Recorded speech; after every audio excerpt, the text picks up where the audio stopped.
Hola, ¿qué tal? En esta ocasión contamos con la presencia del profesor Carlos Vargas de la Facultad de Filosofía y Letras, que nos va a exponer su trabajo La pendiente educativa, que aparece en el libro de ensayos filosóficos sobre la Cuarta Transformación de México.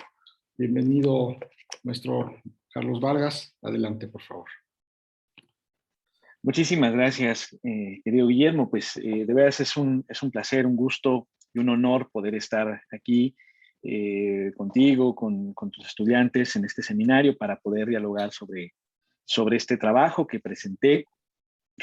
Un poco me gustaría, además de exponer brevemente el contenido del texto con el que colaboré, pues un poco también hablarles de las motivaciones y bueno, una especie de perspectiva que podría derivarse, ¿no? de estas líneas que redacté pues ya prácticamente casi hace un año, ¿no? En el que lo estuve cocinando, lo estuve pensando, meditando, en fin, ¿no? Bueno, pues este conjunto de ensayos comenzó con la iniciativa de José Alfredo Torres por reunir a un grupo de filósofos, filósofas, pues que justamente dieran una suerte, digamos, de exposición de diversa índole sobre pues la situación de la 4T, nada menos que a la mitad del sexenio precisamente, ¿no? Una especie, digamos, de valoración crítica de los logros alcanzados, de la situación en la que nos encontramos. Y por supuesto, pues una propuesta en la medida de lo posible, ¿no? De tratar de encontrar un asidero de sentido o un grupo de asideros de sentido para podernos orientar en medio de la situación en la que nos encontramos, ¿no? Yo me he dedicado, entre otras cosas, bueno, yo tengo dos campos de trabajo fuertes, que son, por un lado, la metafísica, el estudio histórico del desarrollo de la metafísica, y por otro lado, la filosofía de la educación. Y justamente este último terreno es el que pensé que era conveniente o que podía darme elementos para pensar, pues en un ámbito que es sumamente relevante para el Estado, para cualquier país en realidad, pero en el nuestro es urgentemente necesitado de atención. Y bueno, pues la 4T decía que iba a haber una magna revolución educativa también, ¿no? Entonces un poco me fui por ese motivo, ¿no? Eh, el ensayo en ese sentido se concentró mucho en rastrear justamente lo que podríamos detectar como la crisis educativa en su volcarse hacia ciertos intereses de corte económico fundamentalmente.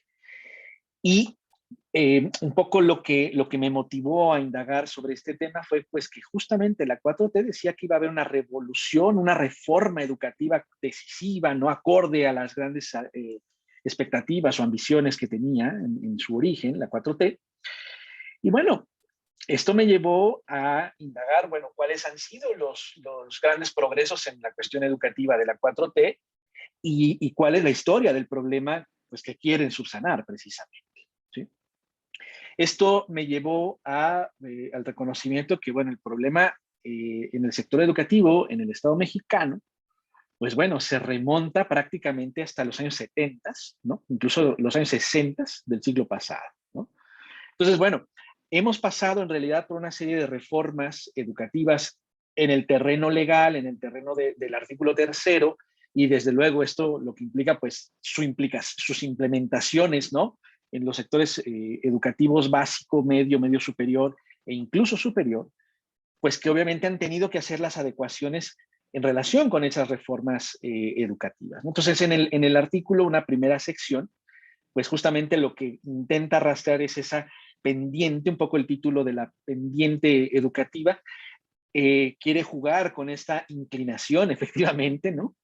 De lo que implica, bueno, pues que tenemos que subir una larga y gran pendiente, y demasiado pronunciada, si me dejas agregar incluso.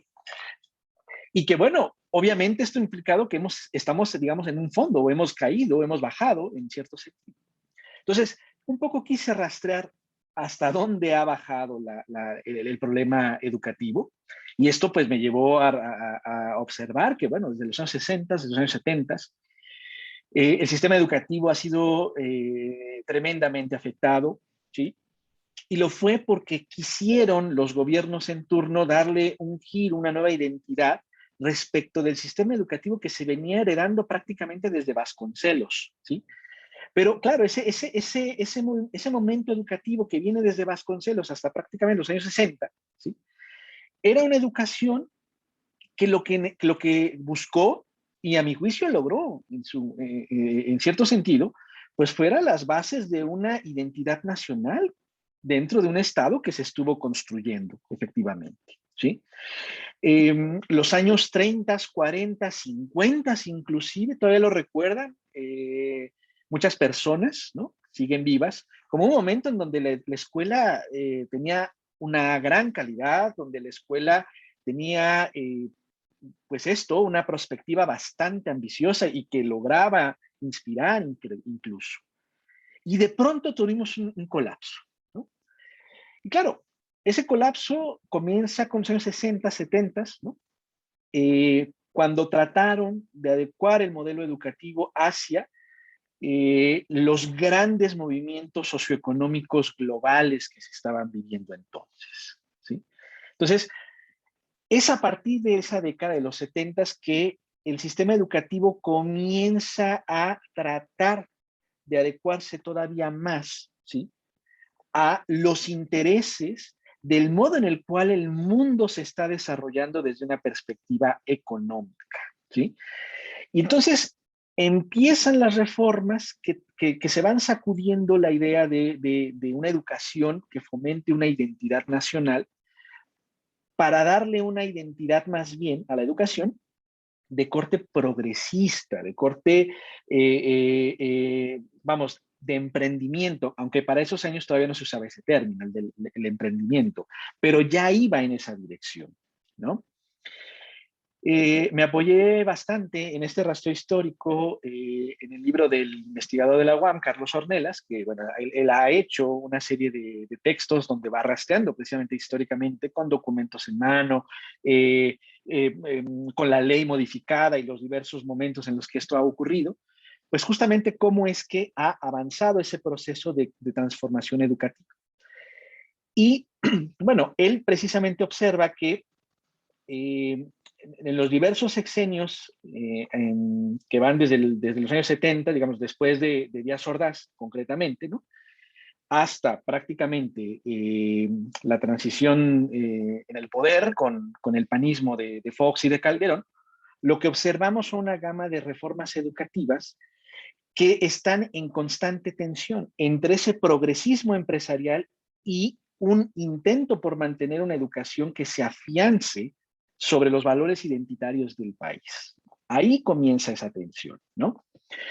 Y en medio de esa tensión, que en el fondo es una tensión de corte política, estamos hablando en este punto de política educativa en última instancia, en medio de esa tensión, pues evidentemente la implementación de los programas de estudio se convierten en un gran problema. Y además, justamente la presencia del sindicato magisterial, pues bueno, significa una tensión todavía mayor, porque ahí el sindicato busca todavía afianzarse en el modelo educativo anterior a los años 70, pero empieza a haber divisiones internas también que quieren una transformación también, ¿sí? Entonces, esto genera un verdadero hervidero y una situación educativa francamente compleja. Cuando llegamos al panismo, en principios de este siglo, principios del siglo XXI, ¿no?, desde el año 2000, pues, o en 2001, vaya, la transformación fue todavía más radical porque ahí es cuando completamente giraron el modelo educativo hacia un sentido estrictamente neoliberal. Es cuando nos vincularon con organismos como la OCDE, ¿sí?, que es esta la Organización para la Cooperación, ¿no?, del Desarrollo Económico. Y entonces, claro, ahí con muchísimo mayor precisión se decide que la educación debe responder a los criterios internacionales de desarrollo económico. Entonces aquí quedó completamente subsumido el sistema educativo a procesos económicos de orden internacional. Y a partir de ese momento es que se implementaron estas famosas pruebas internacionales como la prueba PISA. Junto con eso se creó, digamos, internamente en el país la famosa prueba Enlace. Y estas pruebas básicamente lo que hacen es medir el conjunto de información que los educandos deben tener desde la primaria hasta el bachillerato, ¿sí? Y con base en, eso, en esas mediciones se compara, digamos, qué tan cercanos o lejanos estamos de los países que se asumen justamente de primer mundo o de la cabeza en el desarrollo económico. Salimos, desafortunadamente, bastante distanciados de ellos, y esto le hace creer al Estado que por esta razón la educación mexicana es deplorable, está mal, y entonces comienzan a implementar medidas como de modernización educativa, y esto es lo que explica por qué incorporaron el famosísimo modelo por competencias, ¿sí? Entonces, se incorpora el modelo, ¿no? Se aprueba sin ningún tipo o muy pocas discusiones con los especialistas en educación o evidentemente con el magisterio mexicano. Y esto lo que significó, bueno, pues fue una nueva reforma en los planes de estudio, por lo tanto, reforma en la implementación de los contenidos en las escuelas. Y esto, lejos de contribuir a una superación educativa, pues lo que ha hecho es generar una mayor, digamos, dispersión y evidentemente un colapso en cuanto a lo que esperamos lograr con la educación, ¿no? Eh, en resumidas cuentas, creo, y esa es la premisa del artículo que escribí, que el gran tema y el gran problema de la educación mexicana es que estamos sometidos a los intereses económicos preponderantemente, ¿sí? Parecería pues que la educación solo debe responder a eso, ¿sí? Y ya van varias generaciones que justamente se han educado en esta convicción, en esta idea, ¿sí? Y evidentemente bajo esta asunción, pues lo que tenemos es precisamente que no acabamos de comprender un sentido profundo, incluso de cariz humanístico, de lo que implica una educación desde el nivel básico hasta el nivel superior. Bueno, ese es el problema al que se enfrentaría la 4T. Y máxime cuando el presidente declaró en su discurso de toma del cargo, de poder, ¿no? Que él veía a la 4T precisamente como una especie de gran cambio respecto de los esquemas neoliberales.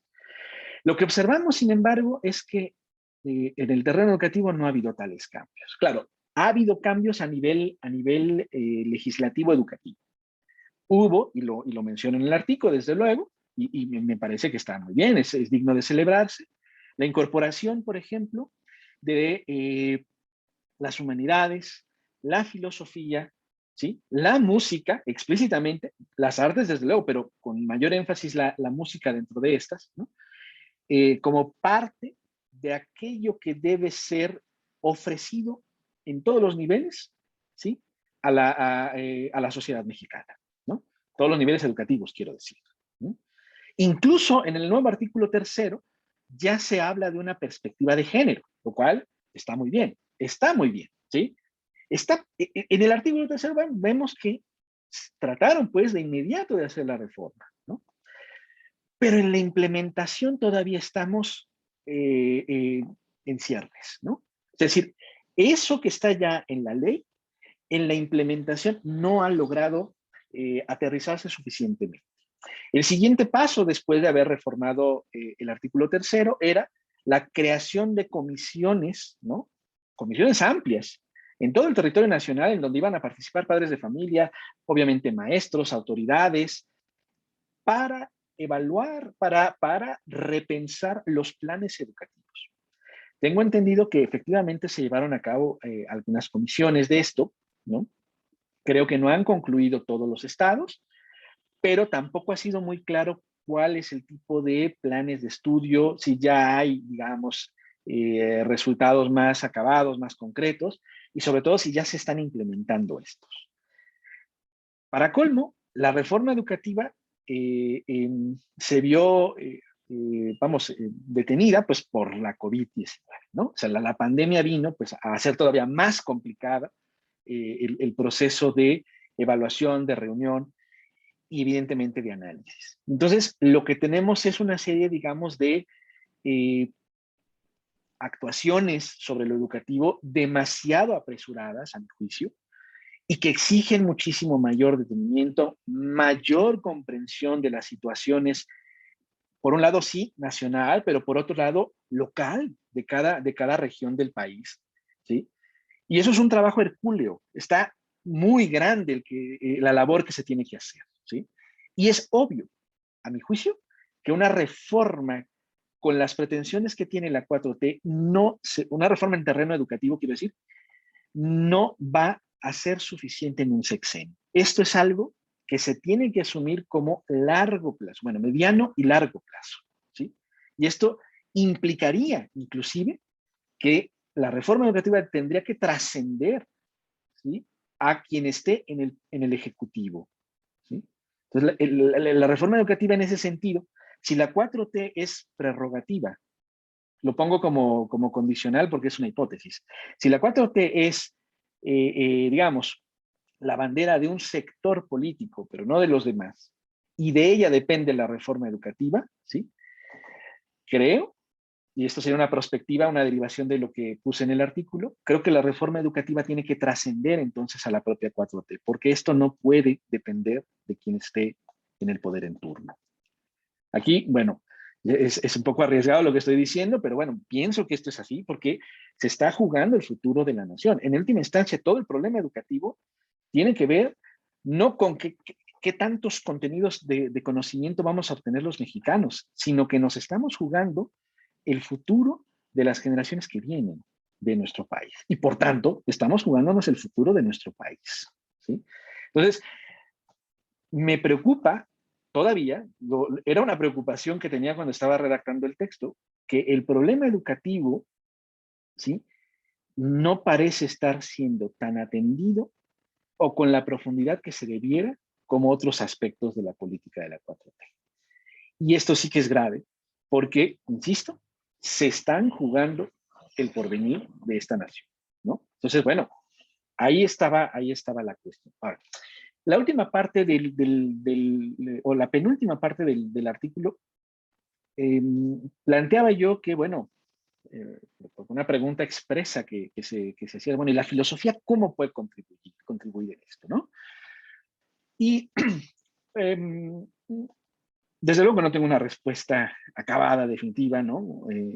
Bueno, fuera. Creo que más bien la cuestión va por el lado de que como filósofos tenemos que mirar evidentemente de frente la situación en la que nos encontramos, analizarla críticamente desde luego y en ese tenor justamente pues procurar generar diagnósticos que nos permitan discernir que hay problemas que trascienden a lo que se llama 4T o cuarta transformación, como el caso educativo, por un lado, y procurar en la medida de lo posible, pues estar por los medios que se tenga a disposición, haciéndole saber a las autoridades, a la sociedad, que hay cuestiones que no se pueden reducir a ideologías de un determinado sector político, que se tienen que atender porque son de fuero común y de bien común en última instancia. Entonces, la crítica, esto suena desde luego, tenemos que hacer un diagnóstico crítico, sí, pero lo que ahora trato de expresar es que además de hacer ese diagnóstico crítico, tenemos que encontrar canales para difundir estos diagnósticos críticos que estamos reconociendo, ¿no? Por un lado eso. Por otro lado, pues justamente aprovechar la filosofía en México, desde luego que ha tenido cierta intervención en algunos sectores de lo político, pero el lugar en el que ha tenido, a mi juicio, más campo de trabajo es precisamente en el sector educativo, ¿sí? Entonces, pienso que la filosofía tiene que aprovechar un poco más, ¿sí?, y en ese sentido repensar sus propios procesos de enseñanza y de transmisión, ¿sí?, para los niveles educativos básico, medio, medio superior. Y esto no necesariamente significa, aunque no lo excluye ni lo niega, que los filósofos empiecen a dar, por ejemplo, clases de filosofía para los niños en las primarias. Eso está muy bien. E incluso hay un sector que se está dedicando a pensar esas cosas. Perfecto. También como filósofos podemos dar, digamos, ¿no?, diplomados, capacitaciones, talleres a los propios maestros del nivel básico. No tanto para enseñar filosofía como contenido de materia, sino que la filosofía también permite dar una visión de unidad al conocimiento. Y bueno, tratar de enseñar esto para que a la vez la educación básica y media superior comprenda que lo que se enseña tiene un sentido unitario. Porque lo que vivimos hoy en día es que, bueno, pues a los niños, a las niñas, se les enseña geografía por acá, matemáticas por allá, español por allá, y ahora inglés y computación, que es la panacea, sigue siendo la panacea, de manera desarticulada, de manera desconectada. Y claro, un gran número de estudiantes, pues, experimenta el sistema educativo como un conjunto de cosas que tiene que saber, pero que no entiende la unidad de esto y tampoco entiende para qué los atiborran de tanta información, ¿no? Bueno, un cambio de perspectiva en términos de unidad de saber es algo que los filósofos podrían proporcionar y en esa medida intervenir en ese proceso educativo más allá de solo dar una materia o una asignatura en el nivel educativo, ¿sí? Ponía en el artículo, ponía yo una analogía con la música, porque eh, quienes hemos tenido la oportunidad de estudiar un poquito de música, y bueno, ya además hemos tenido la oportunidad de participar en un coro, por ejemplo, la experiencia de un coro es una experiencia educativa maravillosa, porque en un coro aprendes precisamente a interactuar y a colaborar con los demás por una obra en común. La maravilla de un coro es que la pieza que se cante tiene que salir armónica, sí y solo sí, todos hacemos nuestro mejor esfuerzo y del mejor modo posible, ¿sí? Y entonces todos estamos colaborando en lo mismo. Entonces, planteaba yo esa analogía como algo que pudiéramos emular o que pudiéramos recordar para tratar de emularlo en los procesos educativos. Y creo que los filósofos podemos aportar no solo dando clases específicamente de filosofía, sino inclusive ayudando en la organización de la estructura educativa en su conjunto, ¿sí? Pues bueno, esto es algo que yo por lo pronto no he encontrado que esté pasando, ¿no? Tampoco hay muchos filósofos que se estén abocando a estas cuestiones, ¿no? Y no hay tampoco muchos espacios, pero pienso que los que sí los están teniendo podrían encontrar un modo para poder hacer ver estas unidades, ¿sí? Bueno, estas son apenas un par de propuestas que creo que pueden ser de provecho de parte de la filosofía hacia la atención de lo educativo. Y por supuesto que estoy seguro que dentro del gremio aparecerán montones de otras perspectivas que podrían ser implementadas. Pero eso es lo importante, que no dejemos de lado, pues que así es como podemos servir los filósofos a nuestro país, a nuestro entorno, a nuestra sociedad. Entonces, bueno, la pendiente está todavía muy, muy empinada. Se han dado pasos, qué bueno, la reforma legal está muy bien, pero tenemos que subir esa enorme piedra como Sísifo y esperar que no vuelva a caer en la medida de lo posible. Pues de eso un poco trato de hablar en mi artículo. Ahí lo digo con un poquito más de detalle. Pienso que este tipo de libros como el que, en el que hemos colaborado es también una manera de intervenir los filósofos hacia la sociedad. Y en ese sentido creo que ha sido muy rico, muy fecundo y pues de verdad un tremendo y loable esfuerzo por parte tanto de Guillermo Hurtado y de José Alfredo Torres, quienes fueron los que tramaron este volumen, pues para que salgamos los filósofos de las academias y hablemos hacia la sociedad y expresemos también nuestras preocupaciones, pues que son compartidas, ¿no? Pues de eso va el texto, de eso hablo, eso es lo que veo y pues a leerlo si les parece bien. Muchas gracias. Gracias a ti, querido Carlos. Y aquí entonces cerramos la grabación. Muchas gracias por su asistencia.